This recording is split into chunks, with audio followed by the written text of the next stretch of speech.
Hi, I'm Connor. I found out about Carlington Booch. I went to Jericho Road for a couple years, got connected with John Ruby and Carlington Booch.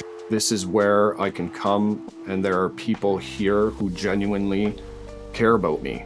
It's only me that doesn't believe in humanity, I guess. And something keeps me coming back here. There's, I guess, the spirit that's inside of this place, the people that are here, even though I fight with myself to keep coming back, there's just something that has drawn me back here every single time. And I'd like to say, things that are spiritual are hard to explain. So, it had to be through my experience of coming here that has taught me, in my spirit or in my soul, that this is where I need to be, and I'm grateful for it. I learned how to lie, cheat, and steal, thinking that I was lying to other people, but really I was just lying to myself. And ultimately, it started when my parents divorced in grade 7. Then through my actions of what I was doing, people thought that I was a liar, a cheat, and a thief. And ultimately, through my actions, that was true, but I was just trying to survive. I was on my own. I wasn't given direction. I had a best friend who I hung out with all the time, and drugs got introduced, and it was just an escape. And as soon as I started with the drugs, that's exactly what I did all day, every day. It was marijuana. I remember the first time that I used it, it changed me. I was really quiet, and I turned into a outgoing. I was being noticed, I guess. Felt like I was being noticed anyways. But that ultimately brought me down a path of not going to school, not doing my homework, lying. When my parents divorced, I lived with my mom, and I think my mom was pretty devastated from the divorce as well, and was trying to survive her life as well. So I guess she gave me the benefit of the doubt when I lied all the time. Again, it was just lying to myself, and I didn't learn the discipline of going to school or doing work and keeping at it. I was able to do, say, one project, but following that path was not something that was in my repertoire.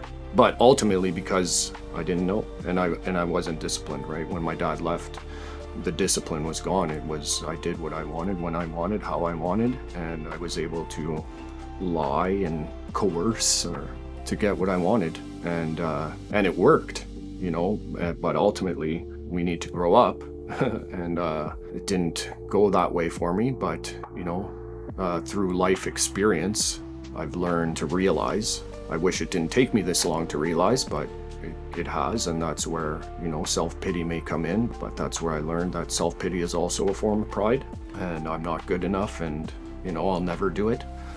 But at the same time, God gave me a faith inside of myself that I'm still here. So there's a plan for me.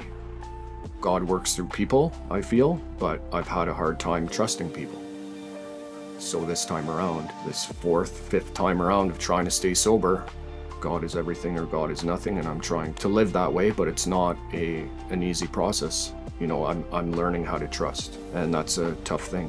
As much as everything inside of me wants to, there's something inside of me that keeps people at arm's length. But ultimately, sometimes I think that people think the way that I do. And if people thought the way that I do, I wouldn't trust me either. Someone said it to me to stop fighting and just to surrender. And that really hit home for me. I've been fighting for so long to get what I want, but I think today, to get what I want, I just need to surrender and know that God's got my back. If I really look back at my history of what's gone on with me, God has always been there. I just have to accept my circumstances and accept the things I cannot change. I'm here today. These are my circumstances, and there's a song that says there's another in the fire. Someone in there with me who's fighting for me and fighting with me. But at the same time, the surrender. Once I stop using drugs and drinking, I think that my life is going to be good now. That everything's going to work out, and everything's going to work out real fast, because that's the way that my life has worked. I go the easier, softer way and cut corners and all that. And so coming into sobriety all these times, I have continued to look for how to cut corners or how to do it on my own or do it the way that I want to do it or keep doing the things that I used to do. I'm trying to accept and accepting the people that I do have in my life today. I always look to the things that I don't have. I've always based my success on material or ultimately money, but I haven't had much money in my life. But I know if there's anything that's true, if I ever did come into a large amount of money or had a career, I wouldn't have that career today. And if I had the amount of money that I think that I need, I don't think I'd be here today. The way that I lived my life was all or nothing. So put, $20,000 in my hand and I'm going to spend it all in one day. Stay up all night and spend that whole 20,000. And I need to be trusted with little in order to be trusted with a lot. And I still don't trust myself that I'm even capable of being trusted with little. So I came to Jericho Road when my daughter was 6 months old, was the first time that I tried to get sober and to stay sober.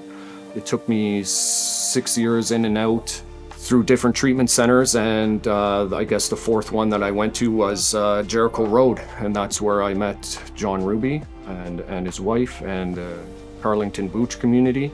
I finished that program. I worked at Jericho for a bit, and I worked alongside John with working with others, and I went on my merry way, decided to take my own will back again.